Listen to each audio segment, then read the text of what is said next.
على العافية. لو اكتشفت انه ابن العم طلع ما بيقدر ينزل بنت العم عن الفرس، بس هو مصمم على رايه وعلق الجرس. نفسه ومنى عينه يناسب عمه اللي من لحمه ودمه، بس يا خسارة الظاهر ما قدر يحط لا زيتاته ولا قرده على طحيناته. ما بان على بنت عمه يغطيها بكمه. ما عجبها الصنجق فارس بني هلال اللي له فارس ولا حارس، ما ميز الكرم من المارس. حافظ هالكلمتين بس، بدي بنت عمي ووساط ابوه دارس. هالمسقع مو عارف انها مش طاقيته ومطنش وغارش. خيوه قبل ما تخطب وتناسب شاور وفكر وارسل وحاسب.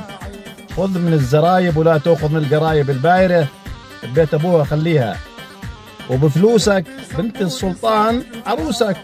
ومبربور بكره بتجيب لك الغندور. وبذكرك شو لما سألوا البغل من ابوك قال لهم الحصان خالي. عوافي تلبيس طواقي.